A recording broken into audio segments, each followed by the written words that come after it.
pertanyaan yang belum terjawab ya.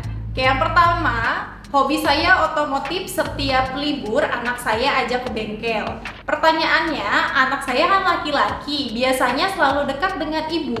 Apakah ritual yang biasa saya lakukan setiap libur membuat saya lebih dekat ke ayahnya walaupun intens waktu bersamanya minim? Oke, ini bagus ya, ini contoh yang bagus. Jadi mungkin ayahnya hanya punya waktu di weekend. Betul. Tapi itu dimanfaatkan untuk menciptakan satu aktivitas ritual, yaitu ajak anaknya ke bengkel. Ini bagus banget gitu ya. Jadi walaupun sehari-hari bersama ibunya, tapi ketika ada weekend, ada ritual dengan bapak, nah di situ kualitasnya juga bisa ditingkatkan. Jadi bisa berimbang tuh nantinya anak kedekatannya baik dengan ibu dengan ayahnya. Gitu.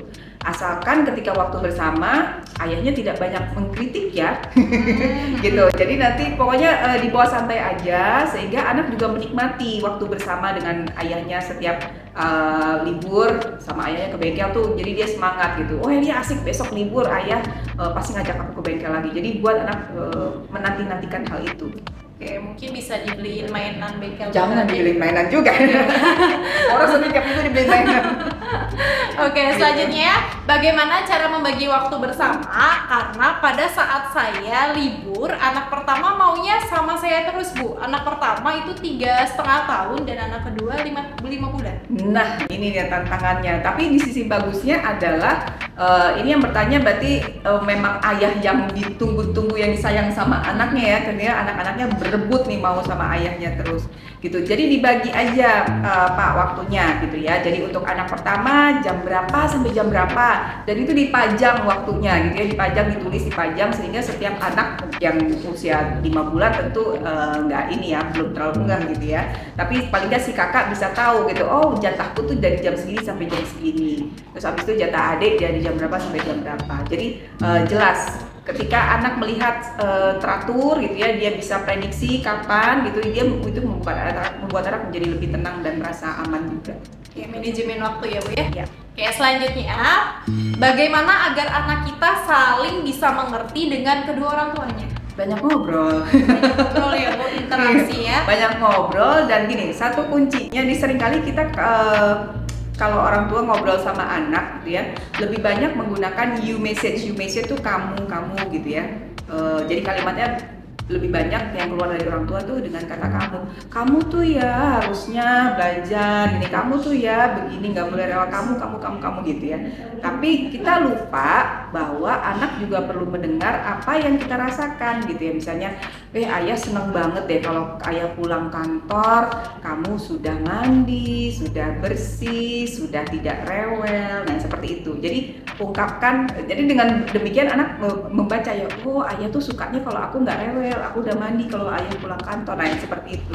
Jadi utarakan apa yang kita rasakan juga kepada anak gitu. Jadi anak menyadari bahwa perilakunya dia juga berdampak pada apa yang dirasakan oleh orang tua. Jadi dari hati ke hati lah ya. Jadi sebelum ayahnya pulang, oh iya jam 4 nih, ayah pulang jam 5 berarti saya harus mandi gitu ya, harus sudah rapi. Ya selanjutnya, anak-anak membicarakan hal horor. Bagaimana menyikapinya Bu? Ikutan horor aja. Jadi gini, kadang untuk menciptakan kedekatan dengan anak, kita harus tahu dulu apa sih anaknya lagi suka apa sih gitu. Yang lagi dia suka obrolin apa gitu ya. Kalau dia lagi suka bicara horor, ya udah kita nimbrung dulu. Kenapa sih serem banget? Oh ya serem banget ya gitu ya. Tapi kan kita juga tentu nggak mau terus anak jadi takut gitu ya. Jadi kemana-mana takut, kemana-mana kita ditemenin. Nah, kita ajak anak untuk lebih tahu, misalnya dia horornya apa, lihat film gitu ya, tahu nggak sih si setan yang itu tuh hasil make up gitu ya. Nah itu kita browsing, sekali lagi pakai gadget, kita browsing cari video orang di make up jadi hantu tuh gimana caranya. Nah itu jadi ada bahan diskusi lagi kan dengan anak. Selanjutnya, anak saya tidak mau mengaji dan sekolah karena trauma, karena melihat kegiatan vaksin di sekolah. Sudah diberi pengertian tentang playgroup tetapi tetap berontak. Nah, bagaimana Ibu cara mengatasinya? Nah, ini dia ya trauma ya. Jadi mungkin traumanya dulu yang diatasi gitu kan. Dijelaskan dulu vaksin seperti apa. Kalau perlu pakai gambar, pakai buku gitu ya. Sekarang saya rasa sih banyak ya video-video pendek yang juga bisa disampaikan kepada anak. Vaksin tuh apa sih gitu. Jadi kan kita tahu pemandangan yang anak lihat adalah anak mungkin nangis-nangis dipaksa supaya vaksin. Nah, jadi kan dia mungkin asumsinya vaksin itu adalah sesuatu yang menakutkan, yang menyakitkan. Nah, kita jelaskan dulu vaksin itu apa, kenapa sih anak itu sampai menangis gitu ya. Nah, itu kita jelaskan. Itu terus gini, ketika misalnya kita mau ajak dia ke sekolah, kita bisa sampaikan, oke, kita harus sekolah hari ini gitu. Nah, apa yang bisa mengurangi rasa takut kamu gitu. Nah, itu kita bantu. Oh, aku maunya kalau diantar sampai pintu gitu ya. Sampai kelas, aku maunya dicek dulu sekolah ada dokternya nggak yang putih, baju putih-putih gitu ya. Nah, itu bisa jadi anak diminta untuk mengutarakan apa yang bisa membantu dia supaya mengurangi rasa takutnya gitu. Bukan terus kita, oh kalau takut udah deh nggak usah sekolah aja gitu, tapi kita dorong anak untuk belajar mengatasi rasa takutnya. Mama tahu kamu takut, tapi harus sekolah. Nanti kan di sekolah senang-senang ketemu teman-teman. Nah, apa yang bisa dilakukan untuk mengurangi rasa takut kamu? Gitu. Oke, baik. Selanjutnya, jika ART sudah pulang dan anak sedang bersama ayahnya, anaknya tidak mau makan, mengerjakan PR, dan harus tunggu saya atau ibunya dulu pulang.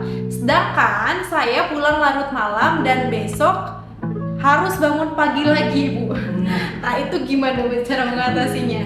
Jadi tergantung sama ibunya ya gitu ya. Nah, ini mesti disampaikan juga ke anak bahwa tadi ya, atur jadwal harian dulu gitu ya. Dia harus tidur berapa jam gitu ya, sehingga PR-nya harus dikerjakan berapa lama gitu. Di jam berapa PR-nya harus dikerjakan di jam berapa. Nah, itu juga harus diatur dulu sama anak. Kalau anak kan bilang, tapi jam segitu mama belum pulang gitu. Aku nggak mau kalau ngerjainnya sama ayah. Nah, ini ayahnya bisa masuk gitu. Kalau misalnya kebetulan tadi saya baca ayahnya ada di rumah ya gitu ya. Ada. Nah, ayahnya bisa belajar nih kenapa kok anaknya nggak mau ditemenin belajar PR sama ayahnya. Jadi kan memang dibutuhkan kerjasama ya antara ayah sama ibu gitu.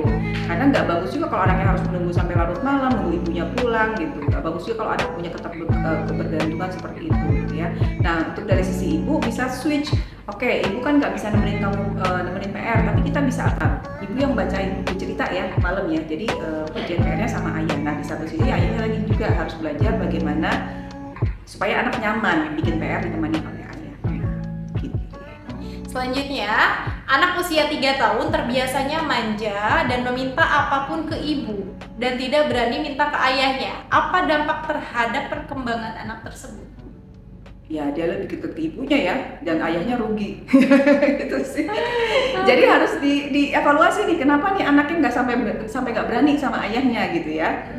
Untuk para ayah, saya sarankan sih mesti cepet-cepet evaluasi diri ya kalau misalnya ini terjadi. Karena kalau anaknya sudah usia SD, sudah usia belasan tahun, ayahnya baru mau mulai dekat, udah susah gitu. Udah banyak ketinggalan gitu. Banyak kok yang bisa dilakukan ayah dengan anak yang masih kecil gitu ya. Jangan ditunggu, oh nanti aja deh saya deketnya kalau anaknya udah bisa diajak main bola bareng, oh udah bisa diajak ngobrol. Nah, udah mungkin udah telat gitu ya. Jadi sedini mungkin ayah juga perlu belajar bagaimana dekat. Nah, ini mesti dicari tahu kenapa anaknya nggak berani sama ayah. Selanjutnya, anak saya sudah saya ajarkan ke toilet training dari usia 3 tahun. Tetapi waktu itu sedang mengalami susah BAB ya Bu. Oke, dan akhirnya trauma. Bagaimana cara mengatasinya Bu? Nah, ini kalau toilet training mau hal yang susah-susah gampang ya. Gitu ya, mungkin bisa konsultasi ke dokter anak dulu. Tadi kan saya baca sulit BAB ya, nanti dipastikan apa yang bisa dilakukan untuk supaya BAB-nya lebih lancar, karena trauma itu kan mungkin karena waktu BAB sakit, susah keluar dan sebagainya gitu ya. Terus mungkin anak bisa dikasih masukan juga lewat buku tentang toilet training yang gambarannya menyenangkan seperti apa, dibuat suasananya menyenangkan ketika dia mau BAB, sesantai mungkin gitu ya. Dan jangan terus kitanya, orang tuanya kadang-kadang kita kan, aduh nih pasti dia ini lagi nih gitu ya, nangis lagi nih, aduh pasti ini drama lagi nih mau BAB. Nah, jangan kepikiran itu dulu, kita berusaha sesantai mungkin, karena kalau kita udah cemas duluan itu akan nular. Oke. Tapi ini harus segera diatasi ya Bu, karena ya, hubungannya dengan sudah 3 tahun. BAB. Oke. Selanjutnya, anak saya usia 2,5 tahun mengalami speech delay. Di rumah sering nonton TV dan sulit stop karena akan tantrum jika tidak diikuti maunya. Mohon solusinya Ibu. Oke, mesti dibawa dulu berkonsultasi ke klinik tumbuh kembang untuk dicari tahu speech delay-nya gara-gara apa. Gitu ya. Tapi yang udah jelas sih kalau memang 2,5 tahun tuh sebetulnya batasan screen time-nya 30 menit loh. Atau satu episode film, misalnya kayak film Sesame Street gitu ya. Itu satu episodenya berapa? Udah satu itu aja sehari gitu. Nah kalau memang harus di stop ya di stop aja, dia tantrum ya dihadapi aja tantrumnya. Nangis gitu ya. Paling 2 minggu udah biasa lagi gitu. Jadi memang tergantung orang tua dan orang sekitarnya ya gitu. Karena kalau diteruskan apa istilahnya? Kerugiannya lebih banyak ya, mudaratnya lebih banyak gitu. Jadi lebih baik yang memang di stop, disesuaikan sesuai usianya, jam nonton TV-nya atau jam screen time-nya sehingga bisa tumbuh kembangnya bisa balik gitu. Pilih mana gitu ya, mau cepetan bisa ngomong atau mau ya anaknya kalem-kalem aja gitu ya, nggak tantrum gitu, tapi nggak bisa ngomong gitu. Oke, selanjutnya terakhir ya Bu, anak saya usia 7 tahun masih mengompol, bagaimana cara mengatasinya? Lalu bagaimana mengatasi pergaulan anak laki-laki di mana lingkungan kami ternyata banyak anak perempuan?